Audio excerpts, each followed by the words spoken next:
Ahoy! If you're into the dark web, tech, economics, or the journey of a developer, you're in the right place. Because this show will help you gain a rare insight into the nerdiest minds on the planet. And now, onto our new guest, my good friend, Sheldon Dearr.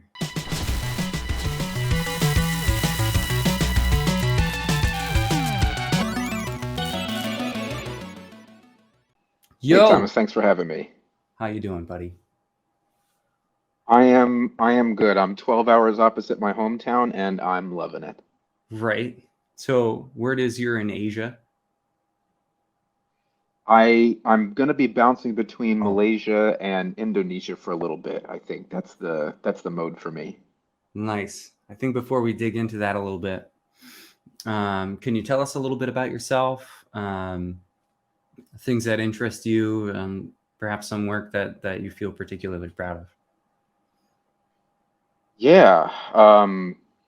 I think my kicking off into crypto in a more productive fashion instead of just helping people use some wallets, and yeah, we all have Silk Road stories and whatnot.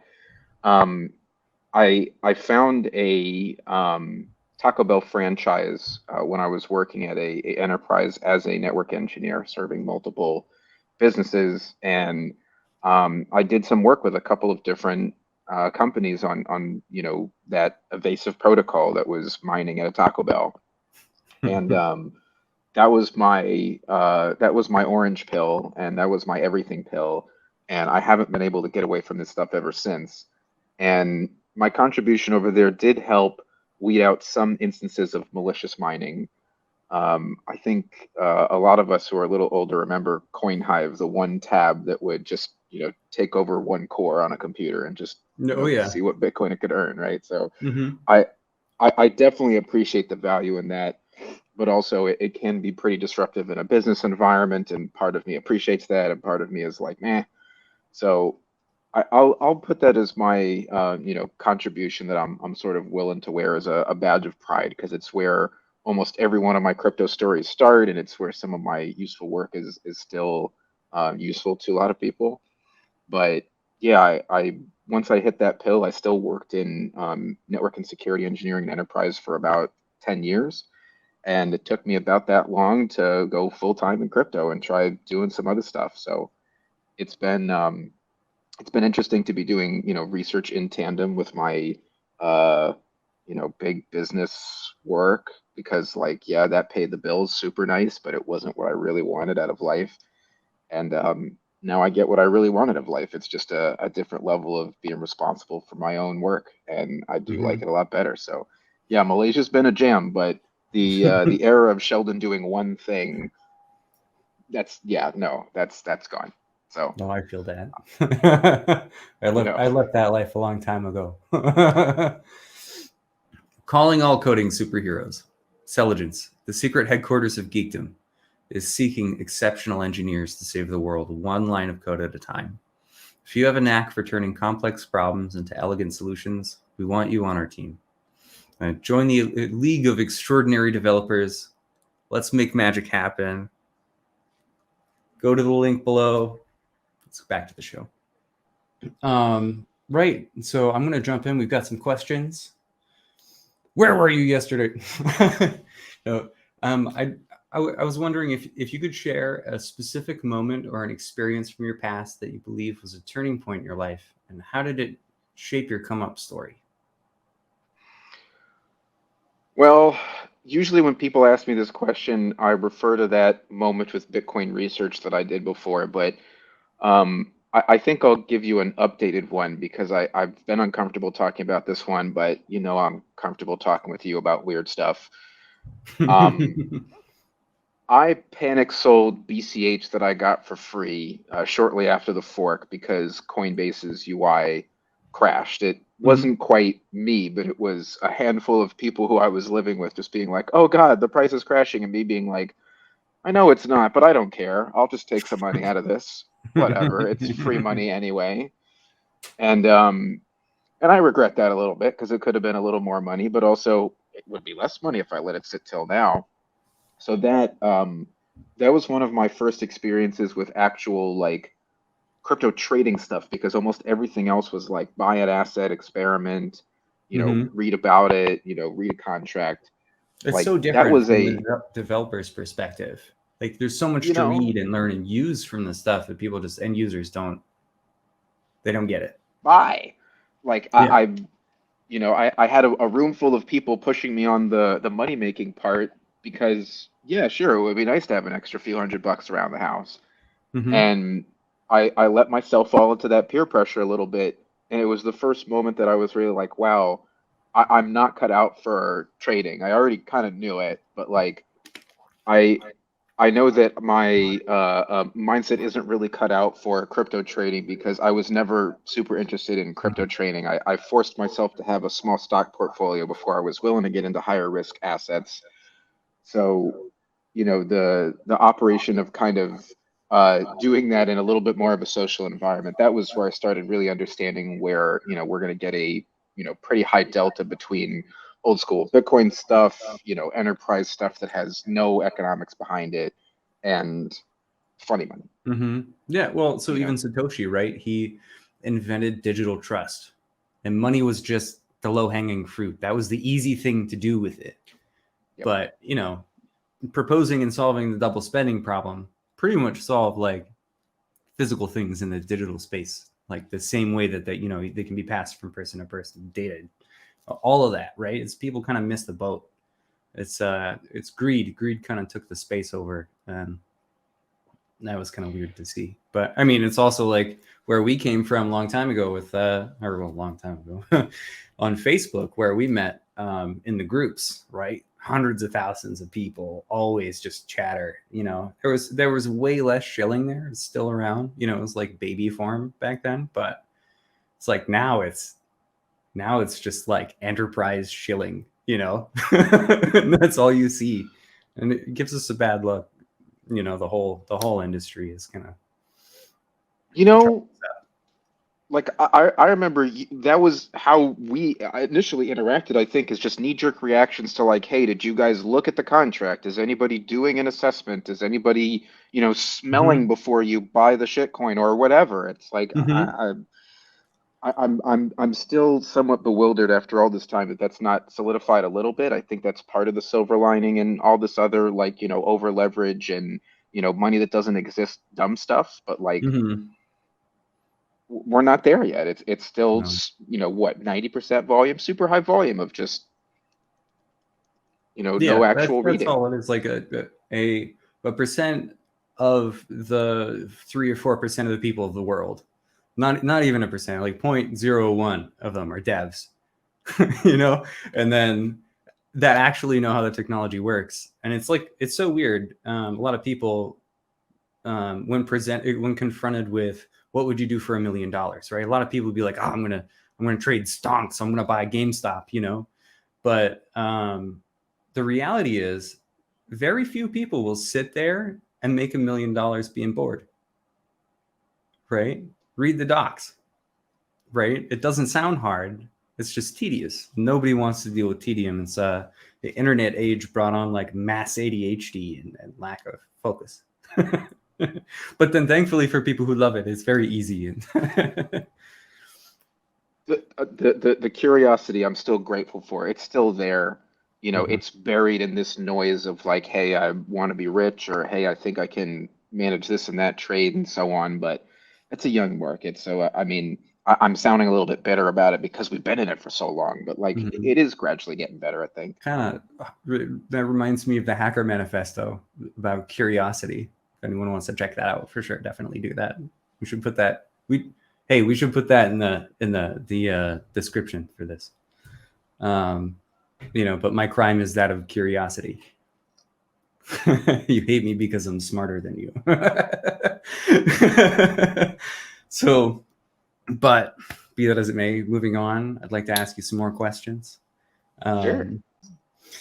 Um, what key advice could you share that made the most impact on your life?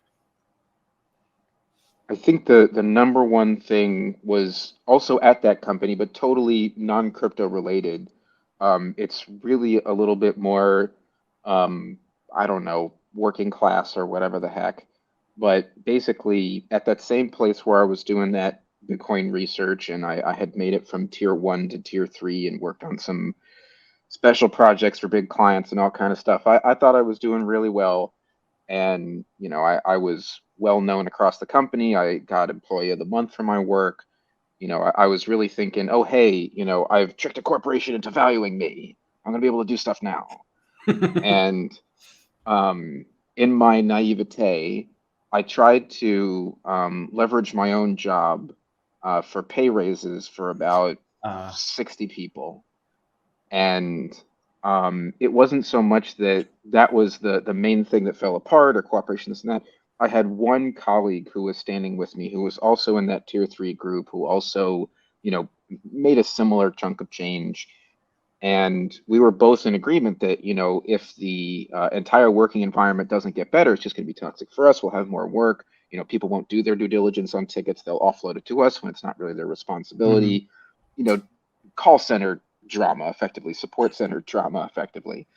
And I thought we could, make that general environment better by standing up and saying, hey, I think this is worth the trouble. I do want a better work environment. I do know this company really well. I am productive here. Let's make that better, rising tide style. And it only took one boat that didn't want to go up with everybody else to say, hey, it looks like I can go up by myself. And I moved on to Hewlett Packard, and that person got to basically take over my salary. And then and then everybody else in that group did not get any. Yeah. So yeah, it was a pretty wild ride of like, oh, hey, I think we're aligned on this, back to, one person being depressed and then a company disaligning from their promises with everybody based on that. And I have some small sliver, some tiny iota of respect for that, because business is business. But at the same time, even if you only think business is business, if you think that there isn't a happiness quotient in a work environment where there's 40 people in a fish tank doing high stress stuff all the time, I disagree with the premise that you're going to get good results out of your employees. Like, that's not right. Social justice. That's not, lovey-dovey, nothing. That's just like straight productivity. It's falling on a sword and not knowing what's behind the fog of war. It's corporate greed is lurking. It was my kind of like, maybe it's what they do. It's a normal process. It's procedure, right? And maybe not greed, but it's just part of the machine in a way. It is definitely part of the machine. And I was just naive and young and thinking that I could do some good stuff because I'm an idealist. And I learned to moderate my idealism in that moment.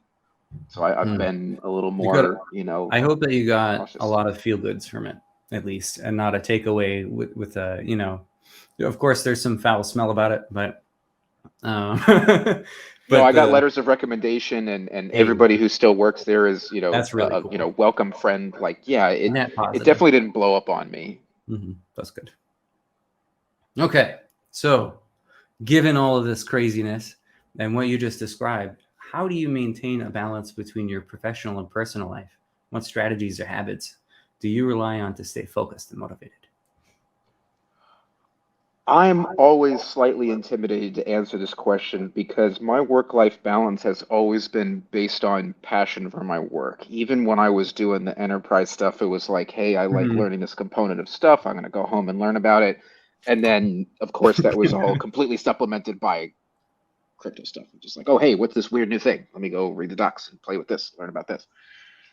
I think that I'm probably the worst person to learn from on work-life balance because I kind of don't have one. But at the same time, I've always leaned into, I want to do what I love. Like, I was a performance musician before I started getting into IT. I did a little bit more than that, but that's what I went to college for. I was ready to teach oboe and make oboe reeds and literally traffic instruments, because that's a common thing that oboists do. You're gonna arb the oboes? Yeah. I was ready for that as a life until I started living it a little bit, and I was like, okay, I do have the will to do what I love and, really just drive it, maybe not 20 hours a day, but more than 16. And, I think I'll keep doing that. But at the same time, that means that you have to stay really Hmm. aligned with your passions, right? Because I think that, you know, especially in a field that changes so frequently, if your passion is a little bit fleeting, if it isn't rooted in bases that you can cite and, cornerstones of stuff that's not going to change next market cycle, then, Hmm. you know, maybe this is short term. And I'm not judging anybody who, loves their work and lives it in spurts, but I'm a 5 years out kind of guy. So that's Hmm. the way I've been making it make sense for me, is that I knew that watching people in China basically be willing to get in trouble with the government by poking through the Great Firewall, that was the Hmm. moralistic cornerstone for me. Okay. And everything beyond that was just in succession of like, okay, here are other people that I can meet that, believe that we could do this stuff a different way, that we don't have to live on, you know, double accounting systems via an institution, forever. Hmm. Like It's I'm more evidence that if you love what you do, you don't work a day in your life, right? yes. When you treat your work like play, you play every day, you know? Because that's what we do. You're going way back to the 90s. Remember the culture, the IRC getting on, like spending more time on the internet that I did with other people, that sort of thing. It just became the work, right? When you become an expert in certain fields, and I've said this a lot, where you could be a surfing instructor, and but if you master that, someone will pay you for what you know, right? And then the money kind of becomes a side effect, right? But you're actually doing something meaningful with your life instead of just blowing it on someone else's dream or someone else's this or that. Yeah, it's important. I try to encourage crypto projects to take this mindset sometimes, and I mean it's not loved because, of course, there's a whole venture structure and all kind of weird pressures and stuff. But like, just do the cool thing first. Just hey, Hmm. you think this is cool? Just love on it and keep loving it and refine and get to that mastery of however many thousand hours. Like, Yeah. I think Product development. there's more love coming back for that. Exactly, exactly. Yeah, it's like my favorite part about product development is like I start out with what does everybody want that nobody has, right? And how do I do that in a month, right? And I make a ridiculous plan, and it scales up to tons and tons of people. I'm like, okay, well, that's unrealistic. We cut the people in half and add an extra month, And then I just keep doing that and keep doing that, and then I have a 1 or 2 year plan for whatever kind of product that I want to make, but soup to nuts, right? But it's that. Yeah, I love all this. I'm not even sure where I was going with that. It feels good. I almost jumped in on some other product stuff because I've been sticking my hands in a little bit deeper, but at the same time, product stuff, when you have some of these things that are, like stacked risk and hey, I'm not sure if this other product is going to be supported, or, I'm dependent on this other code base or this other ecosystem economy, whatever, like it's gotten pretty hairy.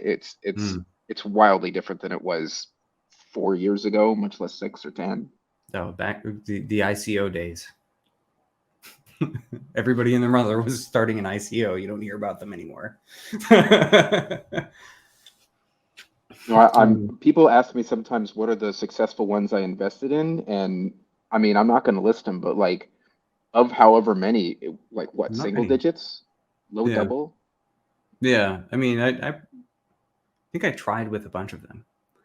And it really didn't go anywhere, but it was like compressed death cycle because there wasn't immediate liquidity for any of those things. They still had to Yep. go. And even if you got your distribution on, because back then it was ICOs were for full network chains. It wasn't like smart chains were everywhere and tokens were everywhere. DeFi Yep. seemed a little ridiculous to all of us at first. It's like tokens sound like, in a way, a bastardization of everything that we believed in. But then they became like so much more than, I felt the same way about NFTs, and I missed the boat there too. Um, I'm you know, I'm still whining today about how in some ways BRC is repeating the failures of Omni. Are we doing it differently because there's more lines of like traits or Mhm. whatever they're called? Like I Yeah, It's weird. It's even with that one sentence, it has me wondering about the space. Is a lot of these, a lot of the networks at the layer twos that we see, oracles and things like that. A lot of community members just expect that stuff to moon, but it doesn't. People don't realize is the only users for these things are devs, and there's so few of us. Like it's not gonna, it's exceptionally cool though. All these things that are coming out and the new ideas and everything else, it's just, it's pretty much just for devs. So given that just for devs, and I know that you're a bit of a hardcore one, pretty much since the minute we met, what inspired you to pursue your current career or area of expertise, and how did you get started in this field? Well, I think I had kind of an unfair leg up. I was dealing with PCI DSS or payment card industry compliance at work. Mm-hmm. And part of that was, tokenizing credit cards so they could fly around different parts of an application or be exchanged between different APIs before doing X. Mm-hmm. You can't necessarily do that with raw credit card information. That's not Mm-hmm. okay. But And these are like getting to hashes, right? Just so people don't get yeah, confused. You're not just making yeah. tokens for. Thank you. Yeah. Yeah. These token values are literally just a hash that couldn't exist in that space. Because what is a Mm-hmm. token definitively? It's something that couldn't exist in that space you have a representative value of, right? Right. Like I was dealing with that at work, and I was doing documentation for PCI DSS for a health client, a small 5 hospital ring. I think it was in Georgia or something like that. It was somewhere in the South. And getting used to what those ideas were for tokenizing value, I think did prepare me pretty significantly to the non-Bitcoin world that we were getting into at the time, because that was around 2015. That was just before ICO stuff started getting pretty heated. Yeah. And I think I had a good shot at seeing what tokens were going to be used for in enterprise, not just in payment card systems, but that's like the most tangible and straightforward example. And seeing that made me think, okay, cool. There's tons of other unappreciated value in the world that's not tokenized. What else can we do about it? Is it going to make sense if we just, deploy publicly tokenized things? Like Tokenize everything. Yeah. Like, sure, who's the person who's tokenizing it? What's the middle layer there? Like, there was always that, question of like, what's the gap between? Because if it is just a platform and, hey, I'm the issuer, like, okay, why are you the issuer of Candy Bear Dogcoin Super Frog? Yeah, what does the contract do? What's a UTXO? Like I have some sympathy for, tokenizing people's feelings against censorship, or, tokenizing love for Pretty Dog Him Handsome. Like I have some appreciation and respect for that, but I was coming at it from this very like highbrow sort of like nose sneering almost kind of place of like, I come to smell test you. Okay, what are we doing? Oh, we're selling a marketing campaign. Oh, okay. Yes, it's reminiscent of the PDF on how to sell this PDF kind of thing. Yeah. I'll say that Shib was probably the most frustrating one. If I need to cite one, Shib was the frustrating one, because I was like, okay, so is this tokenized other dog? Why we do this? Yeah. And then they popped out the roadmap after they had a successful little bit of marketing and some excitement and stuff. And I was like, okay, well, good for you guys for trying to not just, get clapped with an enforcement action or whatever the heck else. But yeah, I've always been in that mode of, I don't want to say highbrow, but like, oh, hey, the reason that we started with tokenization and not just actual, connecting resources and values was, doing something that wasn't possible before. So the further away we get from that, where it was possible for me to sell tulips or whatever the heck else, I'm like, okay, guys, where's the sauce? Tulips out of use, we always so want you the can sauce. plant tulips with them. Better than Shib. I dumped billions of Shib. That's kind of true in a way, physical. Yeah, the whole tulip. Yeah, the bubble. Yeah. Yeah. Like I know that's a dated reference, but like, hey, sometimes I'm dated. That's a good one, though. It's a good one.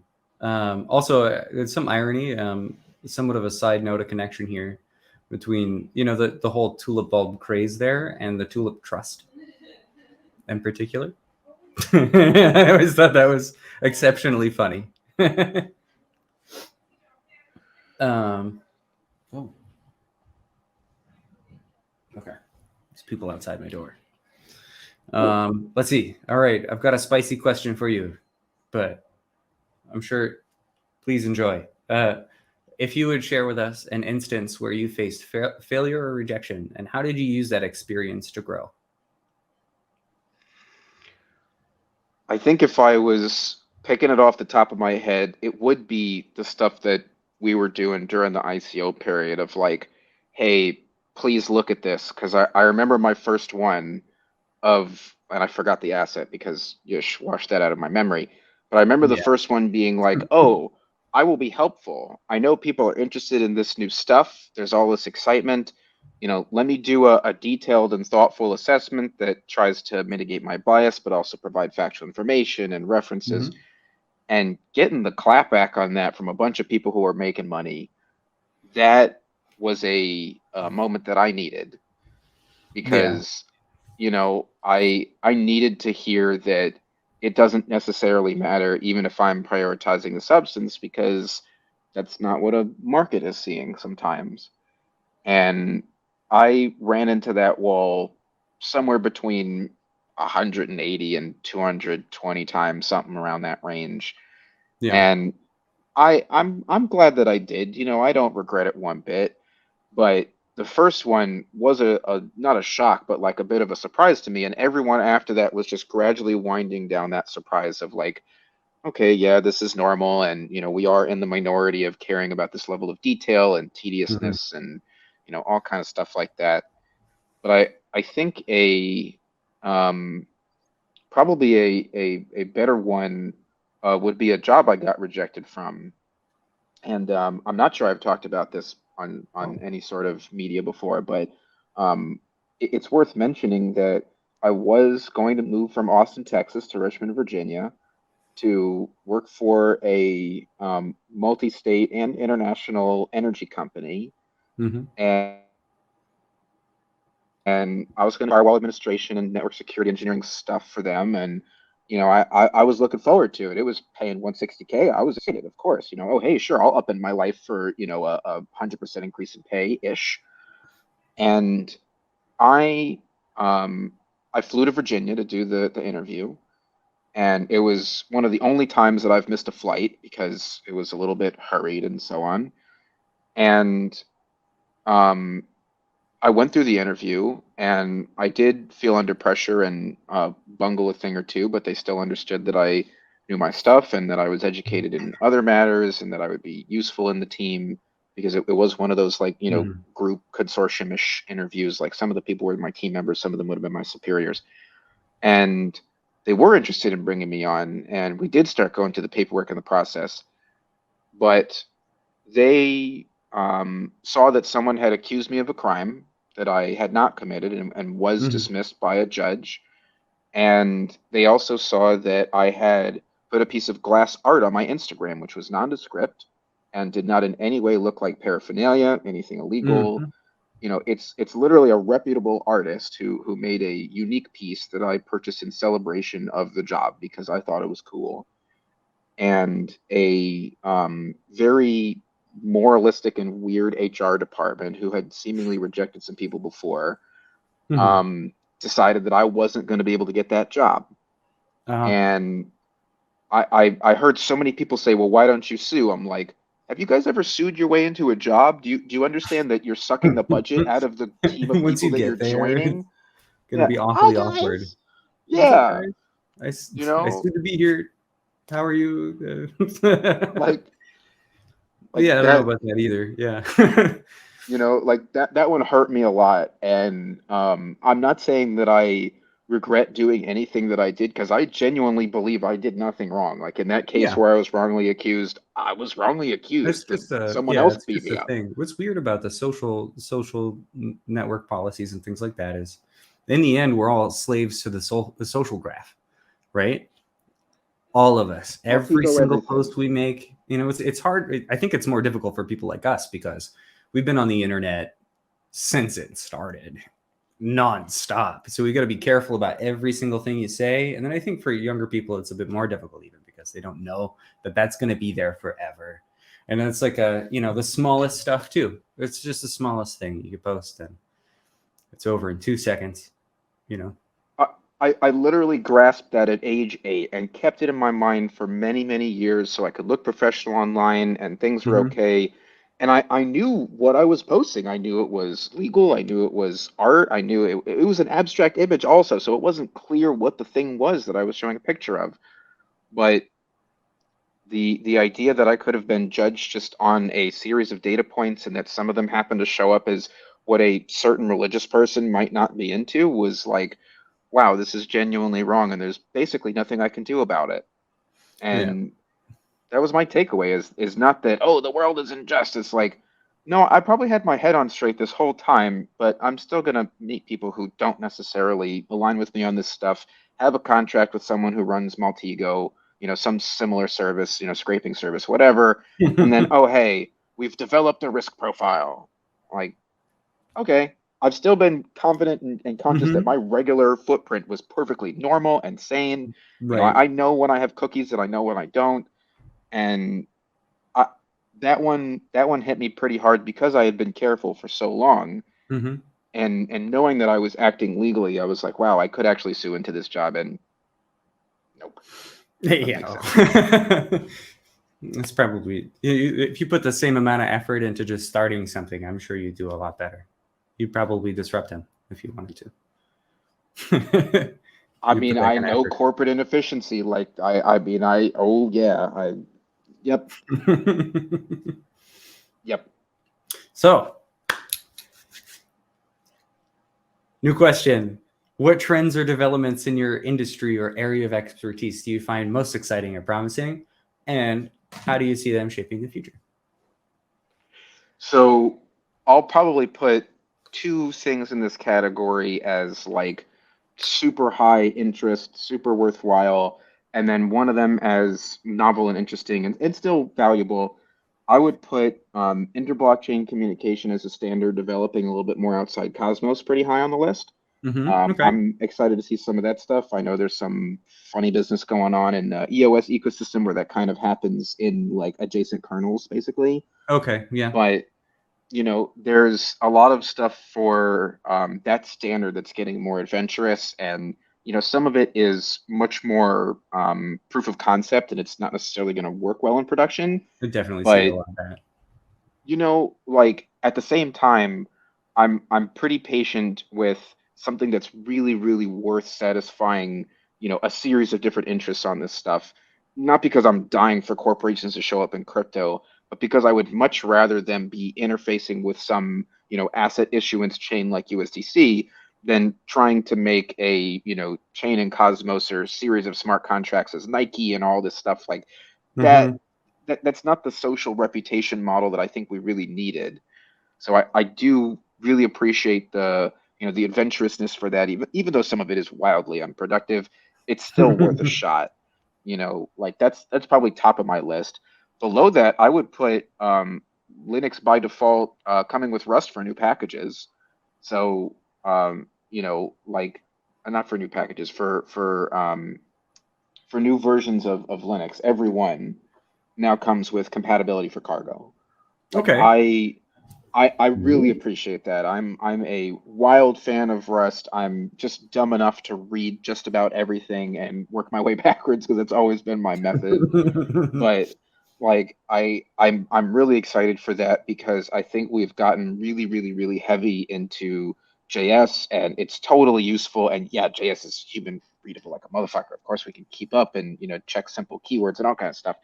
But like I'm really into the idea that the stuff we've been working on for the past 6 years or further can not just be more environmentally efficient, but be way, way, way more stable. Like I remember 2014, 2013, it wasn't just that ASICs took over everything.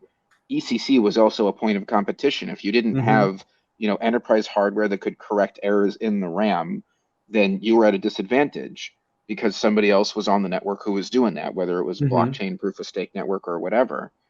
So I'm not saying that that displaces ECC. It doesn't really, but with like net fewer errors in total, I do think that Rust is a really worthwhile development. And yeah, that permeates a whole lot of stuff outside of crypto. Like Discord was trash until it started implementing Rust.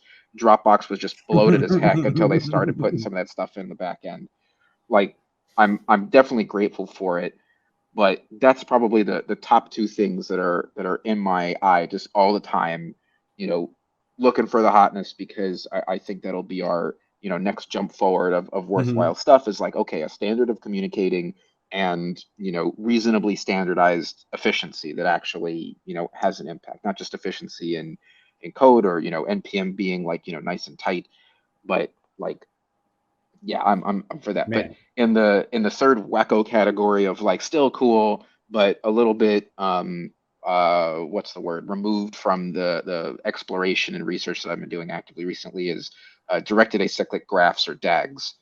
So definitely Bags are into coming it. back. That's what I'm saying.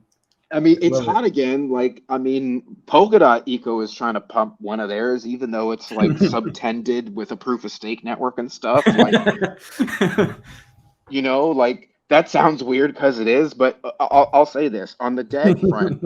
I asked Solana Ventures because there was a mix up and I didn't get to meet with Solana Labs directly. I asked them, hey, will you please consider, you know, a DAG? Because if you're trying to be this, hyperscaled thing and you're willing to do sort of like best effort message validation, all this stuff, I'm really sick of error code 0. So can we try to do something that works for you guys and works for everybody else? And the answer was no. So I definitely understand that they already had their own plans, and that's a wild change in the solution. Like I respect for them not just doing a 180 and accepting my opinions as fact, but I do think that that would solve a lot of wacko problems for throughput, and it would take away some unnecessary needs for layer 2 conversations where people are just looking for throughput and sort of protection of a mempool or protection from Sybil attacks and stuff. Like Hmm. I am still pretty adamant that it would make a lot more sense that you use networks like that are much more simple, that are, maybe not more friendly to a centralized actor or whatever, cough, Hedera, but, are reasonably useful for everybody and lightweight without utilizing consensus because consensus isn't the purpose. Hmm. Like, I definitely think consensus is, more secure and reasonable and powerful, but like, hey, if we're talking about proof of authority consensus, like why? I mean, does that actually fit the use case? Maybe, but like I feel like most of the time there are these, moments where people reach for performance, roll up, abstraction. That's the trilemma, right? We're always going to be messing with it, and we're not Hmm. going to, superhuman our way out of it anytime soon with any, Yeah. level of gnarks or whatever. But, I just want to see people spend more time in solution engineering, and I think I'm seeing it a little bit now. So I'm hopeful that more of that will include things like, oh, okay, we don't actually need this level of performance for this, but maybe some different components meet the solution. Just Dude, and being more thoughtful. the Yeah. level of detail that you've just gone through, this is what it looks like to be in crypto for over 10 years. This is where all of you are going to end up, very smart, very informed, and crypto won't seem like such a gamble. It'll look more ridiculous as you go and a lot cooler. Just keep reading. Yep. Like if crypto is just charts, then like I'm not saying we're lost or something, but you're losing out on the good stuff, the fun parts, the novel, cryptography. Like I'm not a cryptographer. I'm a researcher. I'm a reverse engineer, but like Hmm. the stuff that's just lying right in front of people while they're looking for the next best thing is sometimes like staggering to me because I'm like, hey, you may have invested in this asset, you may not totally want to understand this asset. What's your motivation behind this being cool? And I'm not saying it's always vapid and bottom half of IQ ratio or whatever, but it's pretty common. So I think that if people are here and they're just bored and down bad, then read, bro. Like maybe you're missing something. Yeah. Yeah. I mean, it's astounding to me how much people just don't want to look into it. They look at the website and they're like, oh my God, we're going to scale 30 bazillion X. It's like, that's not the point though. It's like, how are we going to change the world? Or how does the code actually work? Like, is it posted? You've got a booth babe that doesn't know how Bitcoin works. And they want to be like trying to sell me something. Like, go get the engineer working the booth, please. I know he's around here somewhere. I'm still proud of that from Ethereum Denver to inject that in from nowhere. That the year that I did it with a booth, because this year we didn't do a booth. I was just there to have a good time. But like the year that we did it with a booth from an organization I was working with in 2022, I was there for like 12 plus hours, maybe 16 plus hours every day that we had a booth, because I was trying to talk to people. Like, right. I lost my voice. It's difficult. And yeah, I had a lot of conversations that weren't the most valuable in the world, but like, hey, that's the point. Just go for it, man. We have to try. I did get lucky that a bunch of people talking about data standards and, compliance in a way that it actually makes sense. Like I did have a lot of great conversations, but just like the regular market, you have to filter through the noise, like you have to have someone who filters through the noise, I should say, right? Because if you're just going to jump it, then dude, and we've heard a lot, trust but verify. Just forget about the trust part. You don't even need to worry about that part. Just verify. Just check it out. Go check it out. Because something like that speaks for itself every time. And it's so beautiful to see. It's every now and then, a couple times a year, you're going to see a project pop off and go, ooh, that's nice. Finally, something. And everybody thinks it's so easy, but our conversation today is a testament to the difficulties that go into what it is that we do. And the amount of passion you need to have to make it not boring. Like just last night, I think it's seriously a miracle that I'm even awake right now, because I was working on some reCAPTCHA code up until 1, 2, 3 in the morning. But I nailed it. I finally got it. Perfect wizard moment. I was yelling in my office. I was like so hype. I live for those moments when the code runs, right? Because it's been fighting you. And you've got these little, you miss a fucking question mark, and then it's just, you're stuck for a week. It doesn't matter how good you are or how long you've been doing it. It's a single character is going to get you every time. We're going to talk about an arch villain. It's a single ASCII character is it.